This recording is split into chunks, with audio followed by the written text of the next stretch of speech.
quién lo manda a matar? ¿Fidel Castro? Yo creo que Fidel Castro lo abandona, lo deja librado a su suerte. Él entusiasmó a Guevara lo suficiente como para que se encaminara en esa aventura. Para que salga de Cuba. Claro. Y él manejaba Cuba como quería. Para encaminarlo, bueno, anda. El Che Guevara le molestaba a Castro, ¿no? Le molestaba. En la última etapa le molestaba mucho. ¿Y por qué?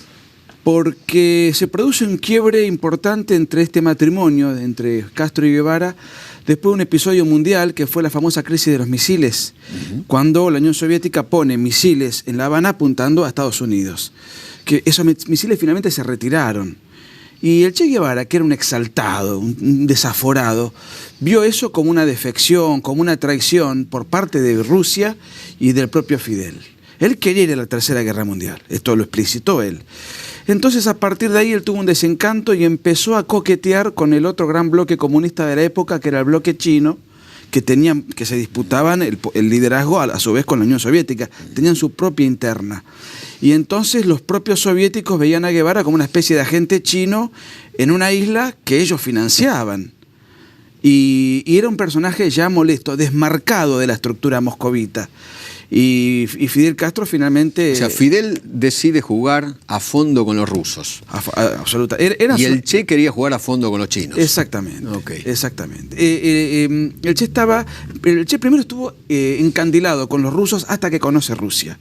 Y como el ídolo del Che era Stalin, y sus cartas personales las firmaba con el seudónimo Stalin II. Esa era la admiración que le tenía. Pero ¿qué pasa cuando...? ¿El Che se creía el Stalin II?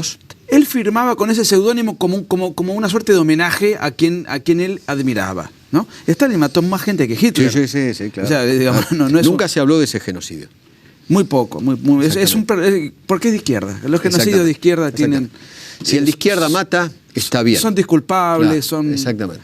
Bueno, el libro negro del comunismo le atribuye a Stalin 25 millones de muertos, ¿no? Cifra que sería la segunda más importante del siglo XX, porque la primera sería atribuible a Mao Zedong, claro, que era el otro amigote del Che Guevara, con quien el Che empieza a generar amistad. Cuando se produce la Revolución Cubana y cuando el Che Guevara era el protagonista, Rusia estaba siendo gobernada por Nikita Khrushchev, que era un moderado para el contexto, y que dentro de la Guerra Fría quería ir a una coexistencia pacífica. Por eso los partidos comunistas de la época en América Latina no se plegaban a apoyar las guerrillas de la época. Tenían como una estructura más burocrática, más administrativa, y eso al Che Guevara le reventaba. Él era un talibán. ¿Por qué la máquina de matar? ¿Era una máquina de matar él? La máquina de matar, si bien el título tiene un rasgo sensacionalista, es una frase de Guevara, una frase histórica de Guevara publicada en el diario Granma, el diario oficial de Cuba, en el año 67. Es un comunicado de 2 o 3 páginas donde es un comunicado a los pueblos del mundo, y en un fragmento él dice: tenemos que convertirnos en una fría y selectiva máquina de matar, nuestros soldados tienen que ser así. Y en ese mismo comunicado hay otra frase famosa de él cuando él habla del odio intransigente al enemigo, nos debe convertir en una fría y selectiva máquina de matar. O sea que él veía el concepto de la máquina de matar como un ideal a alcanzar. Pero él era un guerrillero asesino, ¿no? Él mismo fusilaba, él mismo mataba. Sí, señor. Absolutamente.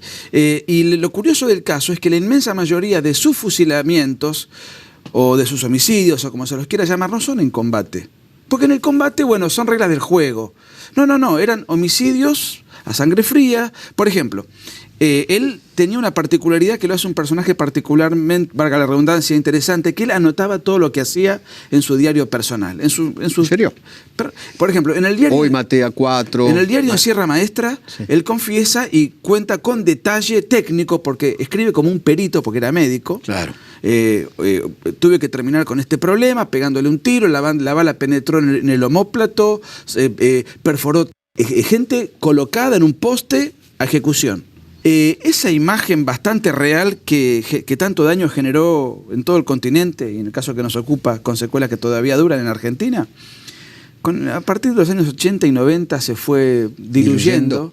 y hoy el Che Guevara es un personaje muy travestido. O sea, ya no es visto con esa crueldad, con esa dureza, sino que hoy es visto como un personaje ecológico, multicultural, el ícono de las marchas gays, el ícono del pacifismo transnacional. Hoy es un personaje que se utiliza para cualquier... Qué raro que los gays justamente lo tengan como un ícono, ¿no? Porque tanto Fidel como el Che y todo lo que es, digamos, la legislación cubana es muy dura para con los gays.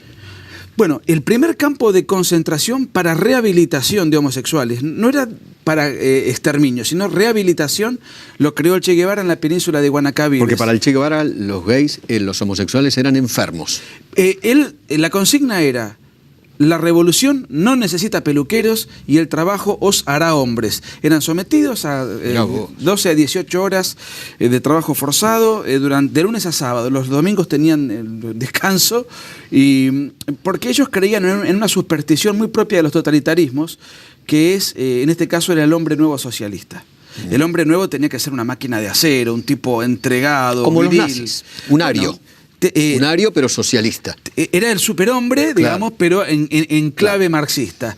Tenía que tener cualidades dentro de las cuales la homosexualidad no tenía lugar.